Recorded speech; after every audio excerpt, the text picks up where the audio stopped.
Chur Robbie Brennan banistóir Bútóirí Craobh na HÉireann cailmachad na Corcaigh-2-19 a ré mar banistóir An Mhí a Páirc Uí Chaoimh Super Value ina gcuinge bhí Shannon Corcaigh. An aireocht le banistóir nua An Mhí iad a chur bóthra leasa. Nu le buntáiste bada an gur Corcaigh-2 starfacht lena Babhta sa rang dó. Mhí-0-21 trisláán a man trátrachta. I'm sure immerhor a gauge chance immer the Corcaigh-2-19 Neil Lorden in St. Lena Lawn Cool Sean Welsh Lar Páirc agus Sean MacDonald Masna Dossa okay go Ryan immerhori Kyle to Egg Corcaigh tá Tahima Masna Dossa le Sean Powter Mark Cronin agus Chris O'Jones Go ahrú dénach tá dénta an bhíd an clé ón Harkin a sigan an Brian O'Halloran St. Lena Lawn Cool agus Keith Curtis ag tosnú in St. Lena Le Tossig Philin Seamus Lavin Trish bheith immerher fe couple blin agus an chéad chance Tróna ag Jack Kinloch.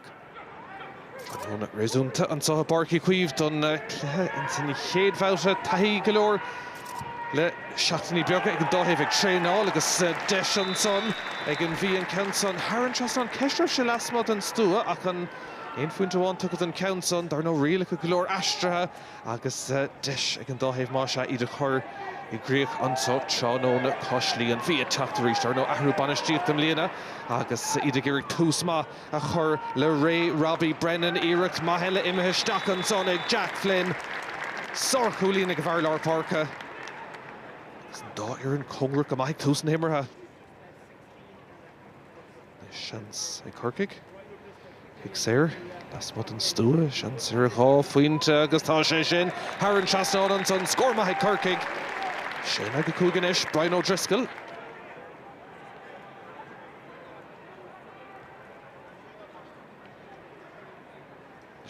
Páirc ar down an tá Tróna cléthe féifihe níos luútha idir an dóthaimh Súlar fadar an gceann mór an buntáiste tugadh an réiteoir an tarna cúlí nó nimmert an son ag Jordan Morris.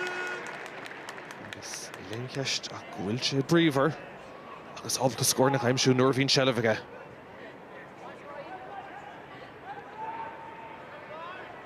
Corcaigh teach about one eile. Tar scór eile, so bhfuil sé dtír leistigh an stú an son agus 1.1 óisiad an iireach sin ach scór maith an son ag Brian O'Driscoll a ríist. Bhí a teach about one eile, dáir ná na congrach gotí seo. Deis an son ag Jordan Morris, fós a garish ach chance an tar cúla ó stop ag an deire ag Micheál ó Martin bhí seansúnta an son ag an bhí ach ag an deire beidir go méid seansar scór ar nascadí Shane Walsh agus é sin tóiste Haran Trasnáil na cadé mar seans a bhí có ar chúl ach ag an deire nó agus an fód seasta ag an cúlbar céimiid rís an son bhí spás os a chóir ceist féin cosint an son ag an deire faoisih de Corcaigh spás inis ar Dave eile agus deis go siú dollar an ansaí Clist Ivritri, bit of a chance inside Corcaigh or cool stop on son. Come Egan, took a share now. She get there on me on some feet dash on to get Callum O'Callaghan. Cool a bolt on son again. Shell of a goni egg Corcaigh coolie in the four and saw her Nash to Chris O'Jones. Dash again Dawhave er cool. Glass or the Gati shot Sean on a shot when Corcaigh reached. Cool bar, Doug can toss again son, Gati Paul Walsh.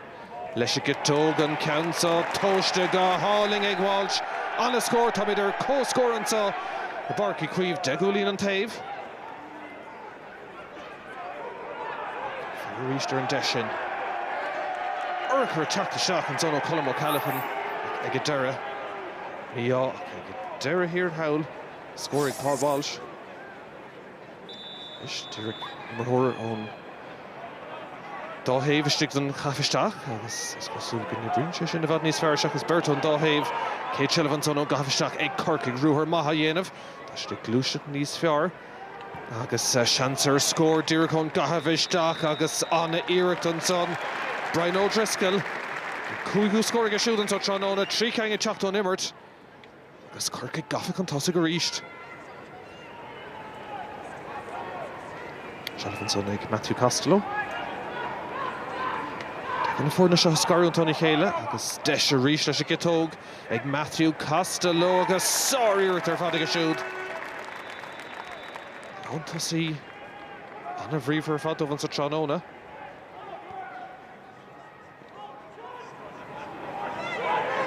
Is Corcaigh gur Dave eile tre Sean Powter. Pass clisteach an Matty Taylor shots it to cool agus cadé mar cool ag Corcaigh pass clisteach son ó Powter Stachty Taylor agus sin scór Kinnanach céim a ríist Rúthar maithe dhéanamh an son ag Páirc, Verna Douglas a pass clish de guard an son agus féic có úntaach is i dhéimsigh Taylor spás do héin an son agus an cúl buinte amach aige. Is freigrach tastáil ón Mhí, ón Fréin, ar Dave Vella agus sin freigra ar an dúirt. Scór má, bhearnas luatra a ríist. John Cleary fearsteach an son dar nó nua chur lena chuid líana chomá. Agus fear chun an bar néfa takisteach Jim O'Donoghue mar rán nóir. Agus dar nó an chéad líana gan as Robbie Brennan. Chun na mí deisinis ar Dave Vella. Ag Billy Hogan an coolbar a teach an tosig agus na fórda ar cóscór. Is gach sell of cótáach agus táte se chun Mark Cronin taí ag fear réin henímó.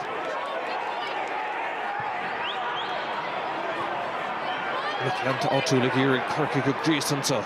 Seachtaí Chris O'Jones. Fósa Corcaigh-2-19, Brewer Jones leis an dasóg íireacht ard. Iling Dapper go má ag scór den scoigh idir Chris O'Jones. Corcaigh gafa cúlin chun amach sa ríist. Sár go bháil an son an Mark Clayton son ag Brian O'Driscoll sár cluthe imar ag fear Páirc Uí Chaoimh an Trádó na pass clisteach an tá dí Chris O'Jones bheith goil chance an tá ag Corcaigh ar cúltá siad ar fud na hátas na cosint ag an Mhí ag a deireadtá sé sást an cúlí na hógant agus Corcaigh ag Páirc Leo inis. Cúlí natra an tá i Páirc Uí Chaoimh sa chéad bhabhta clú bhí tanmh go maith an áíire agus Deis ríist ag Corcaigh. Deis an son a ríist Chris O'Jones for sin dá cúlí deirnig Chanceller cúl stoppathe seala fósa agus tá cúla ag idir Chris O'Jones sin cúl agus gá cúlí na sa chéile ag an lántásaí agus fearí bléire a déanamh scrisiste an son Corcaigh ag fiochan go maith éis don bhua.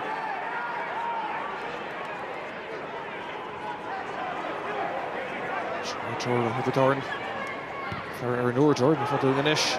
Adó Gehrig agus lágéirt ag deir an son. Adó Gehrig séit an son Corcaigh inúachtar ag deir an bua tailte gan éon ceist. Siad sásta na Bpáirc bheith tucha leotha ón Maile.